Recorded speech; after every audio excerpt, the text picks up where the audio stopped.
ஓம் சாய்ராம். நல்லது நினைப்போம், நல்லது நடக்கும். 83வது நாள் பாராயணம். ஸ்ரீ சாய்நாத தவணமஞ்சரி. ஸ்ரீ கணேசாய நமக. எல்லாவற்றிற்கும் ஆதாரமானவனே, மயூரேச்சவரா, எல்லாவற்றிற்கும் சாட்சியாக விளங்குபவனே, கௌரியின் புதல்வனே, எண்ணங்களுக்கு எல்லாம் அப்பாற்பட்டவனே, பெருத்த வயிறுடையவனே, ஸ்ரீ கணபதியே என்னை காத்தருள்வீர். நீ எல்லா பூதகணங்களுக்கும் முதல்வன், தலைவன். எனவே கணேசன் என அழைக்கப்படுகிறாய். நீ எல்லா சாஸ்திரங்களாலும் ஏற்றுக்கொள்ளப்பட்டவன். புனிதமான முகமுடைய பாலசந்திரனே, சாரதி, வாக்கின் தெய்வமே, நீ வார்த்தைகளுக்கெல்லாம் தலைவி, உலகின் உயிரோட்டத்தின் காரணகர்த்தாவே, நீ படைப்பாளிகளின் இறைவி. நீ எப்பொழுதும் இத்தேசத்தின் அணிகலன், எங்கும் நிறைந்து இருக்கும் எல்லையில்லாத சக்தியே, உலகின் தாயே, உன்னை வணங்குகிறேன். பூரண முழுமையான பரபிரம்மே, மகான்களுக்கு பிரியமானவனே, பண்டரிநாதன் உருவில் வெளிப்பட்ட அவதாரமே, நீ அன்பு கடவுள், எல்லையற்ற கருணையுள்ளம் கொண்டவனே, ஸ்ரீ பாண்டுரங்கா நரஹரி. பொம்மலாட்டக்காரன் தன் கையிலுள்ள கயிற்றால் பொம்மைகளை ஆட்டுவிப்பது போல் பிரபஞ்சம் எங்கும் நிறைந்து நின்று உலகை ஆட்டுவிக்கும் ஒரு பொம்மலாட்டக்காரன். உன் மெய்ப்பொருளை உய்த்துணர அறிவியல் ஏடுகளும் புனித நூல்களும் இன்னமும் முயன்று கொண்டுதான் இருக்கின்றன. மெத்த படித்தவர்களுக்கு நீ வெளிப்பட்டதே இல்லை. சக்கரபாணியே, அத்தகைய அறிவற்றவர்கள் வெறும் வார்த்தை ஜாலங்களிலேதான் சிக்குண்டவர்கள். மகான்கள் மட்டுமே உன்னை உணர்வார்கள். மற்றவர்கள் குழப்பமடைந்து உள்ளார்கள். உனக்கு பக்தியோடு கூடிய சாஷ்டாங்க நமஸ்காரத்தை செய்கிறேன். 5 முகங்கள் கொண்ட சங்கரனே, மனித மண்டை ஓடுகளான மாலை அணிந்தவனே, நீலகண்டனை, திகம்பர ஓங்கார வடிவானவனே, பசுபதியே, எல்லா நேரங்களிலும் எவருடைய உதடுகள் உன் பெயரை உச்சரிக்கிறதோ அவர்களது உலகியல் துன்பங்கள் உடனடியாக நீங்கிவிடும். ஜடாமுடியை தரித்த சிவனே, உன் நாமத்தின் சக்தி அத்தகையது. உன் பாதங்களை வணங்கி நான் சாயி புகழை கூறும் இந்த துதியை எழுதுகிறேன். இந்த அருட்பணி முழுமையடைய எனக்கு அருள்வாயாக. நீலகண்டா, ஆழகால விஷமுண்ட சிவனே. இப்போது அத்ரி மகரிஷியின் புதல்வரான தத்தாத்திரேயரையும் குலதெய்வமான இந்திரனையும் துக்காராமையும் எல்லா ஞானிகளையும் பக்தர்களையும் பணிகிறேன். சாயிநாதா, உனக்கு வெற்றி கிட்டட்டும். பாவிகளை கடை தேற்றும் கருணை உள்ளவரை, உங்கள் பாதங்களில் என் தலையை வைத்து இருத்தி வேண்டுகிறேன். உன் பாதுகாப்பை எனக்கு அருள்வாய். நீ முழுமையான பரபிரம்மம், ஆனந்தத்தின் இருப்பிடம். நீயே விஷ்ணு, மனிதர்களுள் தலை சிறந்தவர். மன்மதனை எரித்த உமையொரு பாகனும் நீயே. நீ மனித வடிவில் தோன்றிய இறைவன், அறிவு என்னும் ஆகாயத்து சூரியன். நீ கருணை கடல், நீ பிறவி பிணிக்கு ஒரு அருமருந்து. நீ ஏழைகளுக்கும் கீழ்த்தட்டு மக்களுக்கும் விரும்பியதை கொடுக்கும் சிந்தாமணிக்கல். நீ உன் பக்தர்களை பரிசுத்தப்படுத்தும் தெய்வம். உலக வாழ்க்கை என்னும் சம்சார கடலில் மூழ்குபவர்களை காப்பாற்றும் ஓடம். நீ அஞ்சுபவர்களின் புகலிடம். நீ இந்த பிரபஞ்சம் தோன்ற முதற் காரணமான பரிசுத்த பேரின்ப பேருணர்வு. நீ கருணையே உருவானவன். உனது பலவிதமான வெளிப்பாடுகளில் இந்த உலகமும் ஒன்று. நீ பிறப்பற்றவன், சாவும் உன்னை தொட முடிவது இல்லை. என் நீண்ட ஆழமான சிந்தனைக்கு பின் வெளிப்பட்ட கருத்தே இது. பிறப்பு இறப்பு என்பவை அஞ்ஞானத்தால் தோன்றும் வெளிப்பாடே. மகாராஜா, நீங்கள் இறப்பும் பிறப்பும் மற்ற சுதந்திர பறவை. தண்ணீர் நீரூற்றாக தோன்றினால் அதன் ஆதாரம் அங்கு இருப்பதாக அர்த்தமா? ஏற்கனவே அது அங்கு நிரம்பி இருந்தது. பூமியின் உள்ளே இருந்து ஊற்றாக வெளியே வந்தது, அவ்வளவுதான். மணல் படுகையில் நீர் ஊற்றாக வெளிப்பட்டதும் அது நீரோடை என்ற பெயர் பெற்றது. அதன் சரியான பெயர் ஊற்று. தண்ணீர் இல்லாவிட்டால் அது வெறும் மணல் படுகையே. அந்த மணல் படுகையில் தண்ணீர் ஊற்றாக வந்தாலும் அல்லது வற்றி போனாலும் தண்ணீருக்கு அதனால் ஒன்றும் ஆவது இல்லை. ஏனென்றால் தண்ணீர் அந்த மணல் படுகைக்கு எந்த விதமான முக்கியத்துவமும் கொடுப்பது இல்லை. ஆனால் அறியாமையால் மணல் படுகையோ அது நீர் நிரம்பி இருந்தால் அது பெருமைப்பட்டு கொள்கிறது. ஆகையால் நீர் வற்றியவுடனே அது மிகவும் மன வருத்தம் அடைகிறது. இந்த புனித உடலும் ஒரு விதத்தில் அந்த மணற்படுகை போன்றதே. புனித பேரின்ப நிலையை அந்த நீரூற்றின் தூய தண்ணீருக்கு ஒப்பிடலாம். இம்மாதிரி எண்ணற்ற மணற்படுகைகளை இருந்த போதிலும் அவற்றில் உள்ள நீர் பேருணர்வு எனப்படும் சைதன்யம் மட்டும் மாறுபடுவதே இல்லை. கருணை உள்ளவரை, நான் உங்களை ஆதியும் அந்தமும் இல்லாதவன், பிறப்பற்றவர் எனக் கூறுவேன். அறியாமை என்னும் மலையை உடைக்க உதவும் இந்திரனின் கையில் இருக்கும் வஜ்ர ஆயுதம். இதுவரை இந்த பூமியில் எத்தனையோ எண்ணற்ற உயிரினங்கள் தோன்றியுள்ளன, இப்போதும் தோன்றிக் கொண்டுதான் இருக்கின்றன. வருங்காலத்தில் மேலும் எண்ணற்ற உருவங்கள் தோன்றதான் போகின்றன. அந்த ஒவ்வொரு தோற்றத்திற்கும் ஒரு தனி உருவமும் பெயரும் கிடைக்கும். இந்த உயிர்கள் ஒவ்வொன்றும் பெயராலும் தோற்றத்தாலும் மட்டுமே இவ்வுலகில் அடையாளம் காட்டப்படுகிறது. ஆகையால் சுத்த பேருணர்வு நிலையை நீ நான் என்று பிரித்து காட்டுவது சரியல்ல. ஏனென்றால் எது இரண்டாக தோன்ற முடியாதோ அதுவே உண்மையில் பரிசுத்த பேரின்ப பேருணர்வு எனப்படும். அது ஒன்றே அனைவரின் உள்ளும் ஆத்மா என்ற பெயரில் உள்ளது. மேலும் உண்மையை சொல்வதானால் அந்த ஒரே ஒரு சுத்த பேரின்ப பேருணர்வு நிலைதான் உலகம் முழுவதும் வியாபித்து இருக்கிறது. அப்படி இருக்கையில் நீ நான் என்ற வேற்றுமைகள் எவ்வாறு இருக்க முடியும்? நீருண்ட மேகத்தில் உள்ள நீரின் தன்மை உலகெங்கிலும் ஒன்றே. ஆனால் அது பூமியை அடைந்ததும் வெவ்வேறு தோற்றங்களை நதி, ஏரி, ஊற்று ஏற்கின்றன. கோதாவரி மணற்படுகையில் விழும் நீர் கோதாவரி நதி என்றழைக்கப்படும். அதே சமயம் கிணறு ஒன்றில் விழும் நீருக்கு அந்த சிறப்பு தகுதி கிடைப்பது இல்லை. கோதாவரி நதி மிகவும் புனிதமானது. நீங்கள் அதில் உள்ள நீரை போன்றவர். நாங்கள் குளம், குட்டை, சகதியில் உள்ள நீர் போன்றவர்கள். நம் இருவருக்கும் இடையே உள்ள வித்தியாசம் இதுதான். எங்கள் வாழ்வின் குறிக்கோளை அடைவதற்கு நாங்கள் உங்களிடம் வர வேண்டும். கூப்பிய கரங்களுடன் சரணடைய வேண்டும். ஏனென்றால் நீங்கள் ஒருவரை புனிதத்தின் உறைவிடம். புனிதமடைந்த கோதாவரி நதி மணற்பரப்பில் மழைநீர் பாயத் தொடங்கும் பொழுது அந்த நீர் புனிதத்தன்மையை அடையும். அதை வெறும் தண்ணீராக மட்டும் கருதினால் அந்த தண்ணீர் தான் எல்லா இடங்களிலும் இருக்கிறது. கோதாவரி நதி தீரம் முழுவதும் புனிதமாக கருதப்பட்டது. பூமியின் அந்த மணல் பகுதி அதன் புனிதத்தன்மையை நிர்ணயம் செய்கிறது. தான் பழகும் மக்களின் தன்மைக்கேற்ப மக்கள் குணம் மாறுபடுகிறது. புனித ஆத்மாக்களின் சிறுக்கையால் அவர்களுடன் சேருபவர்களின் ஆத்மா ஒளிவிட தொடங்குகிறது. இல்லாவிட்டால் அது மாசுபட்டே இருக்கும். நீருண்ட மேகத்தில் நின்று கீழே விழுந்த நீரின் புனிதத்தன்மையை எந்த பூமியின் பகுதி மாற்றவில்லையோ அந்த பகுதியை சாஸ்திரம் அறிந்தவர்கள் கோதாவரி என்று கூறுகிறார்கள். மற்ற பகுதிகளில் விழுந்த நீர் அந்த பகுதியில் உள்ள மண்ணின் குணத்தை ஏற்றுக்கொண்டது, புனித தன்மையை இழந்தது. மேகத்தில் இருந்த பொழுது பரிசுத்தமாக இருந்த நீர் அசுத்தமாகவும் கசப்பாகவும் உப்பாகவும் மாறிவிட்டது. 6 வித உட்பகைகளை அகற்றி காமம், கோபம், பேராசை, வெறுப்பு, அகங்காரம், பொறாமை புனித உடலெடுத்து வந்த குருதேவா தங்களை புனித மகான் என்று அழைப்பதே சால பொருந்தும். ஆகவே நீங்களே கோதாவரி, நீங்கள் ஆத்மா. புடம் போடப்பட்டதாலேயே தான் நான் உங்களை புனித கோதாவரியாக உருவகம் செய்கிறேன். இயங்கும் அத்தனை படைப்புகளிலும் நீங்கள் சிறப்புற முதன்மை பெறுகிறீர்கள்.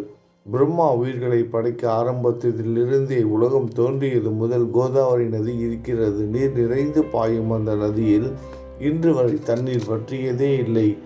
ராவணனின் எதிரியான ராமர் கோதாவரி நதியின் கரைக்கு வந்தபோது ஓடிக்கொண்டிருந்த தண்ணீர் இன்று வரை அதே இடத்தில் எப்படி இருக்க முடியும் என்று சற்றே யோசித்து பாருங்கள். கோதாவரி நதியின் மணற்படுகை மட்டும் அதேதான். தண்ணீர் கடலை சென்றடைந்து விட்டது. ஆனால் அந்த கோதாவரி நீர்ப்படுகையின் புனிதத்தன்மை மட்டும் என்றுமே மாறாமல் இன்று வரை அப்படியே உள்ளது. ஒவ்வொரு வருடமும் பழைய நீர் வெளியேறி புதிய நீர் அதற்குள் பாய்கிறது. உங்களுக்கு தெரிந்த வாழ்க்கை நீதிதான் அது. ஒரு நூற்றாண்டை ஒரு ஆண்டாக கணக்கிட்டால் அந்த நூற்றாண்டில் தோன்றிய முனிவர்கள் பாயும் நீரை போன்றவர்கள். அவர்களின் மிகப்பெரிய மகான்கள் அந்த நீரில் தோன்றும் மலைகள் போன்றவர்கள். இந்த புனித கோதாவரி நதியில் முந்தைய நூற்றாண்டுகளில் சனதர், சனந்தனர் போன்ற மகான்கள் வெள்ளமாக தோன்றினார்கள். பிறகு நாரதர், தும்புரு, துருவன், பிரகலாதன், மகாபலி சக்கரவர்த்தி, சபரி, அங்கதன், வாயுகுமாரனான அனுமான், விதுரர், கோபியர்களும் வெள்ளமாக தோன்றினர். இவ்வாறு இன்று வரை கடந்த நூற்றாண்டுகள் ஒவ்வொன்றிலும் ஒன்றன் பின் ஒன்றாக மகான்களாகிய வெள்ளம் தோன்றியது. அவற்றை எல்லாம் என்னால் ஞாபகப்படுத்தி கூற முடியவில்லை. சாய்நாதா, இந்த நூற்றாண்டில் 19ஆம் நூற்றாண்டு புனித கோதாவரி நதியில் சந்தேகத்திற்கு இடமில்லாமல் நீங்கள் வெள்ளமாக பாய்ந்தீர்கள். எனவே உமது தெய்வீகமான பாதங்களை வணங்குகிறேன் மகாராஜா. நான் செய்யும் தவறுகளை உங்கள் கவனத்தில் வைத்து கொள்ள வேண்டாம் என மன்றாடி கேட்டுக்கொள்கிறேன். நான் ஒரு எளியவன், அறியாதவன், தீய குணங்கள் கொண்ட மிகப்பெரிய பாவி. என்னை புறம் தள்ளி விடாதீர்கள், கைவிட்டு விடாதீர்கள். மட்டமான உலோகத்தையும் தங்கமாக மாற்றும் சக்தி கொண்ட ரசவாத கல் இரும்பினுடைய இயற்கையான தன்மைகளை பொருட்படுத்துவது இல்லை. கோதாவரி நதி தன்னுள் கலக்கும் சிறு ஓடைகளை திருப்பி அனுப்புவது இல்லை. அநேக தீய குணங்களை என்னுள் கொண்டவன் நான். உங்களது கருணை மிகுந்த பார்வையால் அவற்றை சடுதியில் அழித்து விடுங்கள். இது மட்டும்தான் உங்கள் அடிமையான தாஸ்கனுவின் வேண்டுகோள். ரசவாத கல்லின் தொடர்பு ஏற்பட்டும் இரும்பின் இயற்கை தன்மைகள் அளிக்கப்படாவிட்டால் குருதேவா, அது ரசவாத கல்லின் பெருமைக்கு இழுக்கு அல்லவா?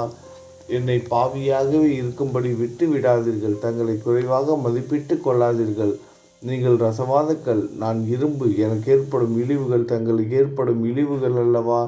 ஒரு குழந்தை தவறு செய்து கொண்டே தான் இருக்கிறது. ஆனால் அதற்காக தாயார் கோபமடைவது இல்லை.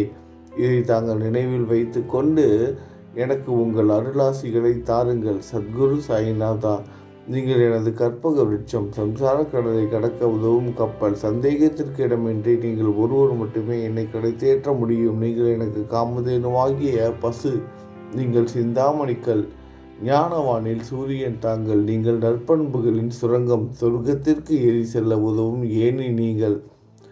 புனித செயல்களின் நிறைகள் நிறைய கொண்டவரை, பரிசுத்தமானவரை, சாந்தி மற்றும் பேரின்பத்தின் மொத்த உருவமே, இரண்டாக இல்லாதவரே, வேறுபாடு இல்லாதவரே, அறிவு கடவுளே, குறைகளற்ற முழுமையான அறிவாக உருவெடுத்தவரே, மனிதர்களில் உன்னதமானவரே, சாந்தி மற்றும் மன்னிப்பதின் உறைவிடமே, பக்தர்களின் அடைக்கலமே, என்னை ஆசீர்வதியுங்கள், என்னை ஆசீர்வதியுங்கள்.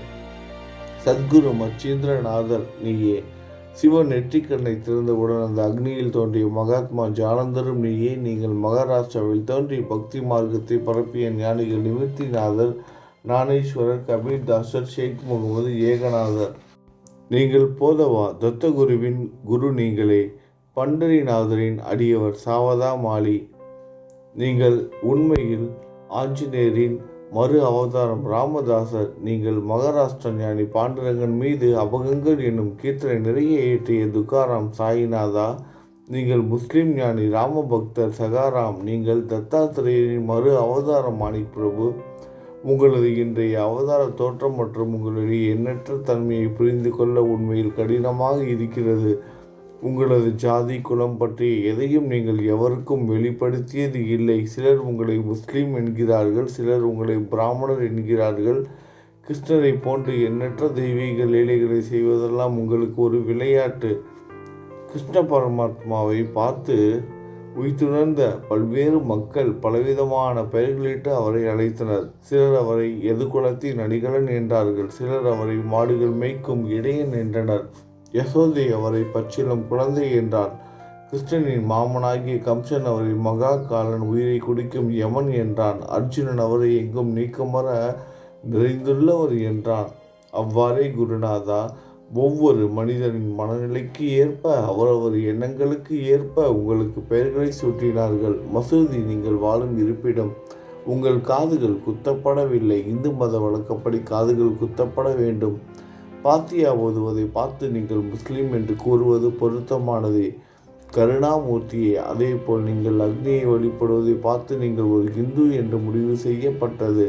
இந்த வெளிப்புற வித்தியாசங்களை வீண் விவாதம் செய்யும் எண்ணம் கொண்டவர்களை விரும்புவார்கள். உண்மையான ஞானத்தில் ஆர்வம் கொண்டவர்கள் இந்த வெளிப்புற வேறுபாடுகளுக்கு முக்கியத்துவம் தரமாட்டார்கள். நீங்கள் பிரம்மத்தின் நிலையில் இருக்கிறீர்கள். ஜாதி குலம் போன்றவை உங்களுக்கு முக்கியமில்லை. நீங்கள் எல்லோருக்கும் மேலான உயர்ந்த குருவாகவும் இந்த பிரபஞ்சத்தை படைத்தவராகவும் இருக்கிறீர்கள். முஸ்லிம் இந்துக்களுக்கு இடையே பகைமையுணர்வு ஏற்பட்டதால் அவர்களுக்கிடையே இணக்கமான உறவையும் ஒற்றுமையையும் ஏற்படுத்துவதற்காகவே நீங்கள் மசூதியில் அமர்ந்து அக்னி வழிபாட்டை நடத்தி உங்கள் லீலைகளை பக்தர்களுக்கு காட்டினீர்கள். நீங்கள் ஜாதி மதங்களுக்கு அப்பாற்பட்டவர். நீங்கள் பிரம்மமே, உண்மையில் அதுவே நீங்கள்தான். நீங்கள் உண்மையில் எண்ணங்களுக்கும் அப்பாற்பட்டவர்கள். உங்களை பற்றிய வாத பிரதிவாதங்கள், ஊகங்கள், ஆதாரம் இல்லாத கருத்துக்கள் நடமாடும் இடத்தில் என் வார்த்தைகளுக்கு முக்கியத்துவம் எப்படி கிடைக்கும்? ஆனால் உங்களை பார்க்கும் பொழுது என்னால் மௌனமாக இருக்க முடியவில்லை. வார்த்தைகளால் போற்றுதலை உலக வழக்கில் உள்ள ஒரே வழக்கம். ஆகையினால் உங்கள் அருளாசியுடன் வார்த்தைகளால் எப்படியெல்லாம் போற்ற முடியுமோ அவ்வண்ணமே உங்களை போற்றி புகழ்கிறேன். கடவுளின் நிலையை விட மகான்களின் நிலை வேறுபட்டு மிக உயர்ந்ததாகவும் இருக்கும். மகான்களின் அருகில் நான், எனது போன்ற எண்ணங்களுக்கு இடமே இல்லை. கடவுளை வெறுத்ததால் இரணியகசிபுவும் ராவணனும் கொல்லப்பட்டனர். மகான்கள் கைகளால் இத்தகைய துர்சம்பவங்கள் ஏற்பட்டதே இல்லை. அரசன் கோபிசந்தர் முனிவர் ஜாலந்தனை சாணக்குவியலுக்குள் புதைத்தான். ஆனால் அந்த நிலையிலும் அரசனின் அந்த செயலுக்காக அந்த முனிவர் வருத்தப்படவே இல்லை. அரசனின் அந்த செயலுக்கு நேர்மாறாக அரசனை சம்சார சுழலில் இருந்து விடுவித்து அவனை முக்தியடைய செய்தார். மகான்களின் சக்தி இப்படிப்பட்டதே. அவற்றை விவரித்து கூற முடியாது. மகான்கள் சூரியனை போன்றவர்கள். அவர்கள் கருணை ஒளிவிட்டு பிரகாசிக்கக்கூடியது. மகான்கள் சந்திரனைப் போல் இதயத்திற்கு ஆறுதல் கொடுப்பவர்கள். சந்திரனின் மேன்மையான ஒளிக்கதிர்கள் போல் அவர்களது அருள் ஒளி வீசும். மகான்கள் இதமளிக்கும் கஸ்தூரி போன்றவர்கள். அவர்கள் அருள் அதன் நறுமணம் போன்றது. மகான்கள் சாறு நிரம்பிய கரும்பு போன்றவர்கள். அவர்களின் அருள் அந்த கரும்பு சாற்றினை போல் இனிப்பானது. நிச்சயமாக மகான்கள் நல்லவர்களிடமும் தீயவர்களிடமும் ஒரே விதமாகவே நடந்து கொள்கின்றனர். இதற்கும் மேலாக பாவிகளிடம் அவர்கள் காட்டும் அன்பு அளவிட முடியாதது. கோதாவரி நதியில் அழுக்கடைந்த துணிகளை சுத்தம் செய்யப்பட வேண்டி வருகின்றன. சுத்தமான துணிகள் கோதாவரி நதியில் நின்று வெகு தூரத்தில் பெட்டியிலேயே தங்கி விடுகின்றன. பெட்டியில் வைக்கப்பட்டிருந்த அந்த துணியும் ஒரு முறை கோதாவரி மணற்படுகைக்கு நன்றாக துவைப்பதற்காக வந்ததுதான். இந்த உவமையில் பெட்டிதான் வைகுண்டம். நீங்களே கோதாவரி. கோதாவரி நதிக்கரையே நம்பிக்கை. எல்லா உயிரினங்களும் துணிகள். 6 விதமான மன விகாரங்களே அவற்றை பற்றியுள்ள அழுக்கு. அவை காமம், கோபம், கஞ்சுத்தனம், மதம், பொறாமை, மோகம் என்பவையே. தங்கள் பாதார விந்தங்களை வணங்குவதை கோதாவரியில் செய்யப்படும் புனித குளிகள். எல்லா பாவங்களையும் மன அழுக்குகள் போக்கி சமுத்திரங்களை சுத்தப்படுத்தும். சம்சார வாழ்க்கையில் உழலும் எங்கள் மக்களாகிய நாங்கள் மேலும் மேலும் பாவம் செய்கிறவர்களாக இருக்கிறோம். எனவே மகான்களின் தரிசனம் பெறுவதற்கு நாங்கள் தகுதியுடையவர்கள் ஆகிறோம். கோதாவரி நதியில் தண்ணீர் நிரம்பியுள்ளது. படித்துறையில் துவைப்பதற்கு துணிகள் வருகின்றன.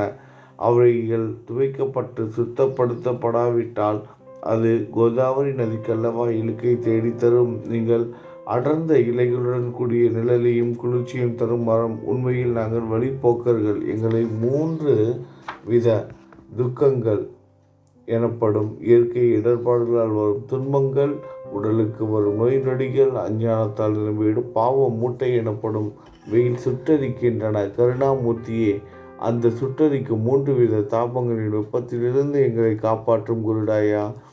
தங்கள் அன்பு மிகுந்த கருணை எனும் குளிர் நிழல் இந்த சம்சாரம் என்னும் வாழ்க்கை கடலை கடக்க உதவும் தன்மை கொண்டது. மரத்தின் அடியில் அமர்ந்தும் ஒருவன் சூரியனின் சுட்டரிக்கும் வெப்பத்தை உணர்ந்தால் அந்த மரத்தை நிழல் தரும் மரம் என்று கூற முடியுமா? பாருங்கள், உங்கள் அருளின்றி இந்த உலகில் நல்லது என்பது ஏற்படுவது இல்லை.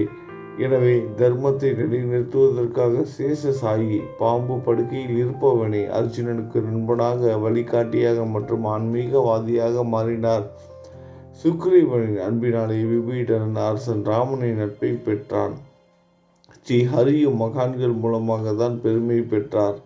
பிரம்மம் உருவமற்றது. எனவே வேதங்களால் அதை வர்ணிக்க முடியவில்லை. பூமியில் அதை மனித உருவில் தோன்ற வைத்து மகான்கள் அதன் உருவமற்ற தன்மையை மாற்றினர். தாமாஜி என்ற பக்தருக்காக பாண்டுரங்கனை ஒரு தாழ்த்தப்பட்ட குலத்தில் பிறக்க வைத்தார்.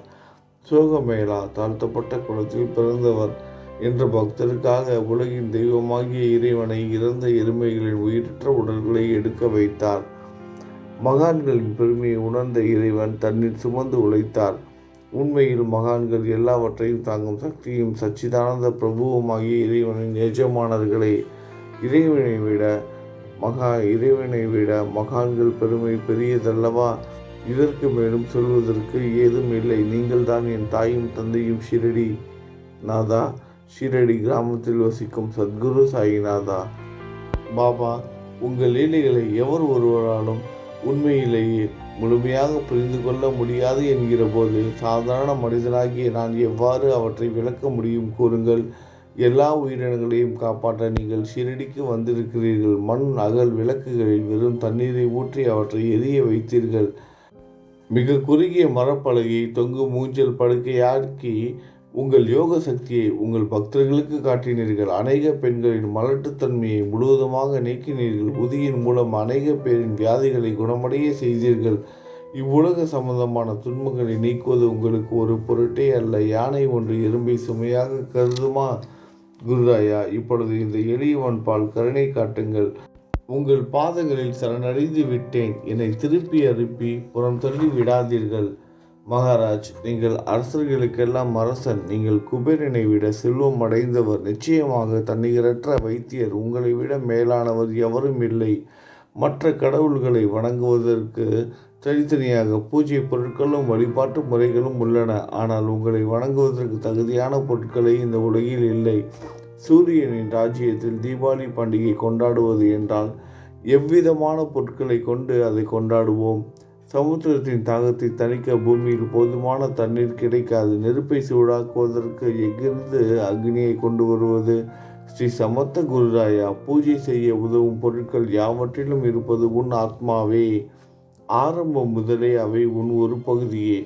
மேலே கூறப்பட்டவை எல்லாம் தத்துவார்த்த ரீதியில் கூறப்பட்டவையே. எனக்கேற்பட்ட அடிப்படையில் கூறப்பட்டவை அல்ல. அனுபவங்கள் இன்றி கூறப்படும் வார்த்தை ஜாலங்கள் வீணே. சம்பிரதாய சடங்குகளின்படி உங்களுக்கு பூஜை செய்ய வேண்டுமென்றால் அதனை செய்வதற்கு தேவையான பூஜை சாமான்கள் என்னிடத்தில் இல்லை. என் குருநாதா, கருணை உடையவரை, அடிக்கடி என் கற்பனை திறனின் அடிப்படையில் உங்களுக்கு நான் வழிபாடு செய்கிறேன். அந்த வழிபாட்டை இந்த அடிமையிடமிருந்து ஏற்றுக்கொள்ளுங்கள். இப்போது என் அன்பு கண்ணீரால் உங்கள் கால்களை கழுவுகிறேன். உண்மையான பக்தி எனும் சந்தனத்தை அழைத்து உமக்கு சாந்தாக்கி இடுகிறேன். அழகிய வார்த்தைகளால் எழுதப்பட்ட இந்த துதி என்னும் கப்னியை உமக்கு அணிவிக்கிறேன். இந்த புகழ் மாலையை உங்கள் கழுத்தை சுற்றி அணிவிக்கிறேன். என் கெட்ட குணங்களை தூபமாக்கி உமக்கு முன் எரிய விடுகிறேன். என் தீய குணங்களின் கூட்டுப்பொருளே. ஆனாலும் அது எரியும் போது அதிலிருந்து தீய வாசனை எழுவது இல்லை. சத்குருவுக்கு முன்பு இல்லாமல் வேறு எங்காவது இந்த தூபம் எரிய விடப்பட்டால் அங்கெல்லாம் இந்த தூபத்தின் நிலை கீழே கொடுத்த மாதிரி ஆகும். அதாவது சாம்பிராணியை நெருப்பில் போட்டவுடன் அது பொசுங்கி அதில் உள்ள நல்ல மனம் என்ற நற்குணம் அதை விட்டு மறைந்து போகிறது. சத்குருவே, உமக்கு முன் அதை எரியவிட்டால் இதற்கு மாறாக நிகழ்கிறது. தீய தன்மைகள், அழுக்குகள் அக்னியில் எரிந்து விடுகின்றன. உலகம் பார்த்து சந்தோஷப்படும் வகையில் அதன் நற்குணம் அதிலேயே தங்கிவிடும். மனதில் உள்ள தீய குணங்கள் யாவும் எரிந்த பிறகு மனம் மாசற்றதாகிறது. கங்கையில் உள்ள மாசுக்கள் நீங்கியவுடன் கங்கை புனிதம் அடைகிறது. மாயை மோகம் என்ற தீபத்தை உமக்கு ஏற்றி காட்டுகிறேன். அதன் மூலம் என் மனம் வைராக்கியத்தை அடைய அருள் செய்வீராக குருராயா. பரிசுத்தமான நம்பிக்கை என்ற சிம்மாசனத்தை நீங்கள் என்னுள் அமர்வதற்கு ஆசனமாக உமக்கு தருகிறேன். அதை பெற்றுக்கொண்டு எனது பக்தி என்ற நைவேத்தியத்தை ஏற்றுக்கொள்ளுங்கள். பக்தி என்ற நைவேத்தியத்தை ஏற்றுக்கொண்டு அதன் சாரத்தை எனக்கு கொடுப்பீராக. ஏனெனில் நான் உமது பால் குடி மாறாத பச்சிலம் குழந்தை. உங்கள் அருட்பாலில் எனக்கு உரிமை உண்டு. என் மனதையே உமக்கு தட்சணையாக கொடுக்கிறேன். ஆகையால் நான் செய்யும் காரியங்கள் யாவற்றிலும் நான் செய்வோன் என்று நான் உரிமை கொண்டாட முடியாது. ஏனென்றால் நினைக்கும் மனதை தான் உமக்கு அர்ப்பணித்து விட்டேனே. இப்பொழுது பணிவுடன் கூடிய பிரார்த்தனையோடு உங்களை சாஷ்டாங்க நமஸ்காரம் செய்கிறேன். சாயிநாதா, தயவு செய்து நீங்கள் அதை ஏற்றுக்கொள்ளுங்கள். 8 பிரார்த்தனைகள். சாயிநாதா, சாந்தமான மனமுடையவரே, அறிவின் சிகரமே, அன்புள்ளம் கொண்டவரே, கருணை கடலே, உண்மையின் உறைவிடமே, மாயை என்னும் இருளை அகற்றுபவரே, ஜாதி மதங்களுக்கு அப்பாற்பட்ட துறவியே, எங்களின் புரிந்து கொள்ளும் திறமைக்கும் அப்பாற்பட்டவரே, அன்பின் இருப்பிடமே, ஷிரடி நாதா, என்னை காப்பாற்றும். ஞான சூரியனே, ஞானத்தை அளிப்பவரே, எல்லாவித நல்ல செயல்களையும் செய்வோரே, பக்தர்களின் மனங்களில் ஒளிரும் பரமஹம்சரே, தங்களை சரணடைந்தவர்களை காப்பவரே, படைக்கும் தொழில் புரியும் பிரம்மாவே நீங்கள், காக்கும் கடவுள் விஷ்ணுவே நீங்கள், மூன்று உலகங்களையும் கடைசி லயமடைய செய்யும் ருத்திரனும் சிவனும் நீங்களே. நீங்கள் இல்லாத இடமே இந்த பூமியிலேது. எல்லாம் அறிந்த இறைவன் நீங்கள். எங்கள் அனைவரின் இதயங்களில் வசிப்போரும் நீங்களே. எனது எல்லா குற்றங்களையும் மன்னிக்க வேண்டும் என வேண்டி கேட்டுக்கொள்கிறேன். அலை அலைகளாக வரும் சந்தேகங்களையும் மயக்கங்களையும் போக்குவீராக. நீங்கள் பசு, நான் புதிதாக பிறந்த இளம் கன்று. நீங்கள் சந்திரன், நான் சந்திர காந்தக்கள். தங்கள் பாதங்கள் கங்கை நதி புண்ணியத்தை தருவதால் பணிவுடன் இந்த அடிமை உங்களுக்கு தலை வணங்குகிறேன். உங்கள் கைகளை என் தலை மீது வைத்து ஆசை கூறுங்கள். கவலைகளும் துன்பங்களும் பறந்தோன்றட்டும். நான் உங்கள் அடிமை. இந்த 8 துதிகளையும் கூறி நான் உங்களை சாஷ்டாங்கமாக நமஸ்கரிக்கிறேன். எனது பாவங்கள், துயரங்கள், ஏழ்மை யாவும் உடனடியாக விலகட்டும். நீங்கள் பசு, நான் கன்று. நீங்கள் தாய், நான் உங்கள் குழந்தை. என் மீது கடுமை காட்டாதீர்கள். நீங்கள் மேற்கு தொடர்ச்சி மலைப்பகுதி மலையகிரியில் உள்ள சந்தனம். நான் முள் அடர்ந்த புதர். நீங்கள் புனிதமான கோதாவரி நீர். நானோ பெரும் பாவி. குருநாதா, உங்கள் தரிசனம் கிடைத்த பிறகும் என்னிடம் உள்ள கெட்ட குணங்கள் என்ற அழுக்கு என் மனதிலேயே தங்கி இருக்குமானால் உங்களை சந்தனம் என்று யார் கூறுவார்கள்? கஸ்தூரியின் அருகாமையில் உள்ள மண்ணும் உயர்வாக போற்றப்படுகிறது. மலரின் தொடர்பினால் தானே அதன் நாரும் தலையில் உயர்ந்த இடத்தை பிடிக்கிறது. மகான்களும் அப்படிப்பட்டவர்களே. அவர்களுடன் தொடர்புடைய எந்த பொருளும் மிகவும் உயர்வாக மதிக்கப்படுகிறது. சிவபெருமான் விபூதி, லங்கோடு, நந்தி ஆகியவற்றை ஏற்றுக்கொண்டதால் 8 திக்குகளிலும் அந்த பொருட்கள் புகழப் பெறுகின்றன. இடையர்களை மகிழ்விப்பதற்காக யமுனை நதிக்கரையில் உள்ள பிருந்தாவனத்தில் உலகிற்கெல்லாம் இறைவன் தகிகாலா உரியடி என்ற விளையாட்டை விளையாடினான். அதுவும் அறிவுடையோர் மத்தியில் ஏற்றுக்கொள்ளப்பட்டது. ஆகவே நான் பாவியான போதிலும் உங்கள் சேவையில் ஈடுபட்டு உள்ளேன். குருநாதரே, என் நிலைமையை பற்றி உன் மனதில் எண்ணி பாரும். குருநாதா, இந்த லௌகீக உலகிலோ அல்லது ஆன்மீக வழியிலோ எந்தெந்த விஷயங்கள் எல்லாம் எனக்கு சந்தோஷத்தை கொடுக்கும் என என் மனம் சந்தேகம் இல்லாமல் நம்புகிறதோ அவற்றையெல்லாம் நீங்கள் எனக்கு அளித்தருள வேண்டும். உமது கருணையினால் இந்த மாதிரி செய்துவிடும். எனது மனதை அடக்கி விடுங்கள். சமுத்திரங்கள் எல்லாம் தித்திப்பாக மாறினால் பிறகு அவை உப்பு கரிக்குமே என்ற பயம் தோன்றாதே. சமுத்திரத்தை தித்திப்பாக்கும் சக்தி உங்களுக்கு உண்டு. ஆகையால் தான் எனது இந்த வேண்டுகோள். தயவு செய்து இந்த வேண்டுகோளை நிறைவேற்றும். என்னிடம் என்னென்ன குறைகள் உண்டோ அவை அனைத்தும் உங்களுடையதே. ஆத்ம ஞானம் பெற்றவர்களில் முதலிடத்தில் உள்ள உங்களிடம் குறை என்பதை பொருந்தாதே. இப்போது இதற்கும் மேலும் நான் ஏன் அதிகம் பேச வேண்டும்? நீங்கள் தான் எனது ஒரே அடைக்கலம். தாயின் இடுப்பிலுள்ள குழந்தை இயல்பாகவே பயமுற்று இருக்கும். மகாராஜ், இந்த துதியை எவரவர்கள் அன்புடன் படிக்கிறார்களோ அவர்கள் ஒவ்வொருவரின் ஆசைகளை தயவு செய்து நிறைவேற்றும். இந்த துதியை படிப்பவர்களின் 3 வித தாபங்களையும், இயற்கையின் இடர்பாடுகள், துன்பங்கள், நமது உடலுக்கு வரும் நோய் நொடிகள், அஞ்ஞானத்தால் நிரம்பிவிடும் பாவ மூட்டை 1 ஆண்டிற்குள் விலகிவிடும் என்பதை இந்த துதிக்கு உங்களது ஆசையாக என்றென்றும் நிரந்தரமாக இருக்கட்டும்.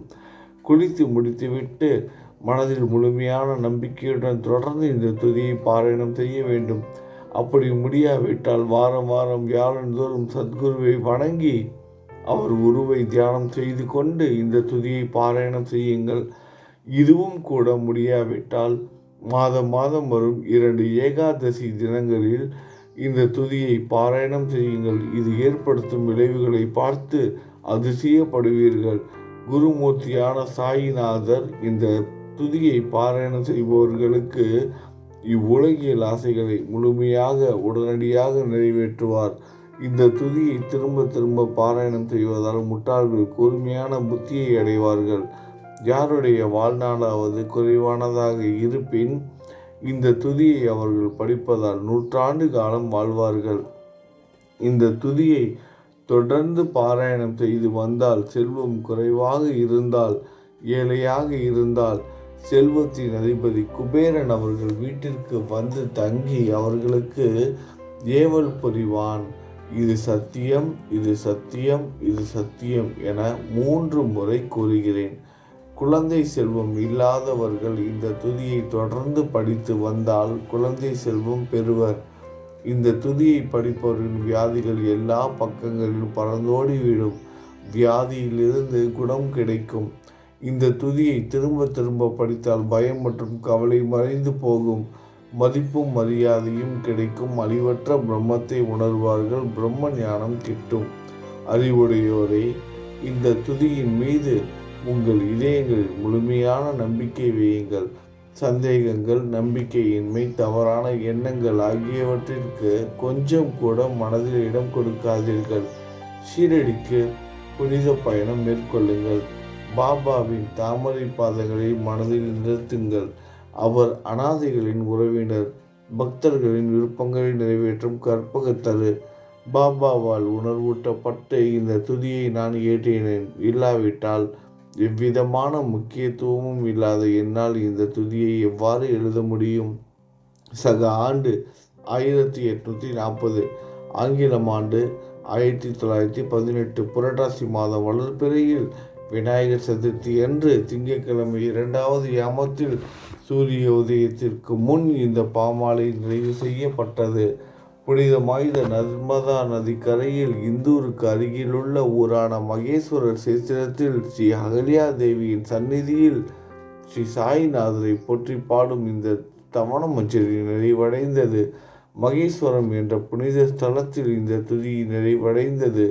ஸ்ரீ சாய்நாதர் என் மனதிற்குள் புகுந்து இந்த துதியின் ஒவ்வொரு வார்த்தையையும் என்னை கூற வைத்தார்.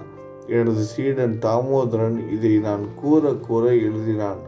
தாஷ்கனுவாகிய நான் எல்லா ஞானிகள் மற்றும் துறவிகளின் வேலையால் எங்கும் மங்களம் பொங்கட்டும். ஸ்ரீ சாய்நாதரை போற்றி பணிவுடன் எழுதப்பட்ட இந்த ஸ்ரீ சாய்நாத சவணமஞ்சரி என்ற துதி பாராயணம் செய்பவர்கள் சம்சார கடலை கடக்க உதவட்டும். இது ஸ்ரீ பாண்டுரங்கனுக்கு தாஸ்கனுவின் நம்பிக்கை மற்றும் பணிவோடும் கூடிய பிரார்த்தனை. மங்களம், சுபமங்கலம். நல்லது நினைப்போம், நல்லதே நடக்கும். ஓம் சாய்ராம்.